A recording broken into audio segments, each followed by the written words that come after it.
86లో మేము ఈ స్కూల్లో చదువుకున్నాం. 81, 86 10th అయిపోయింది మాది. 86లో 10th అయిపోయింది. అప్పుడు మా 7th క్లాస్ స్టూడెంట్ 150 మంది, 10th క్లాస్లో కూడా మా క్లాస్లో 150 మంది ఉన్నారు. ఈరోజు మీ స్కూల్లో టీచింగ్ చెప్పిన వాళ్ళు కూడా 40 మంది ఉన్నారు. ఇంజమూరులో టీచర్లు మా క్లాస్మేట్లో 40 మంది ఉన్నారు. ఇంజమూరులోనే టీచర్లు వాళ్ళంతా.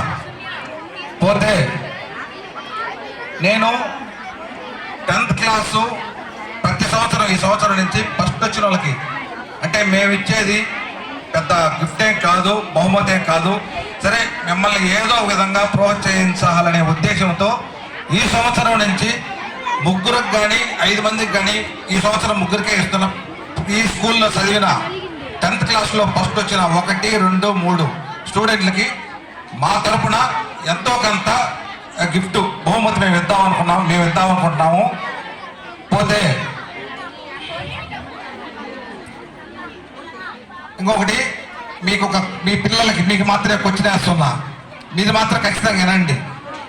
మిమ్మల్ని చూస్తే హై స్కూల్లో నన్ను చూసుకున్నట్టుంది, నాకు ఎంతో సంతోషంగా ఉంది. నాకు 86లో మిమ్మల్ని చూసినట్టుంది. మీ టార్గెట్ ఒక్కటే.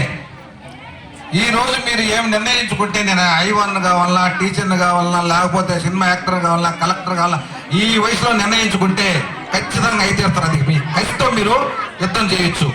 నేను కూడా ఆ రోజుల్లో అట్టే అనుకున్నా. ఈరోజు ఎంతో స్థాయికి వచ్చేసినాం. పోతే మీకు ఒక క్వశ్చన్ వేస్తున్నా, మీకే స్టూడెంట్స్, ఈ ఎండలకి మీకు నేను గిఫ్ట్గా ఇవ్వాలనుకున్నా. మీకు సౌండ్ సిస్టమ్, అది సౌండ్ బాక్స్ యాంప్లిఫైయర్ కావాలన్నా, లేదు కూలింగ్ బాక్స్, అది బాగా కూలింగ్ పెట్టించి ఒక బాక్స్ పెద్ద చేయిద్దాం అనుకుంటున్నాను. మీకు ఏది కావాలో, మీకు ఫస్ట్ కూలింగ్ బాక్స్ కావాలన్నా చేయండి. బాక్స్ కావాలి పెద్ద కూలింగ్, మీకు కూలింగ్. ఎందుకంటే ప్రతి వాళ్ళకి ఎడక నాకు కూడా దెబ్బకవుతా ఉంది, నాకు కూడా ఎడకన పడతా ఉంది. అందరికీ నాకు అదే కావాలని తెలుసు. యాపిల్ కావాలన్నా, యాపిల్ వేరు కావాలన్నా చేయండి. మీరు ఏ వదిలే అది ఒక వారం 10 రోజులు నేను తీసిస్తాం. Okay, thank you.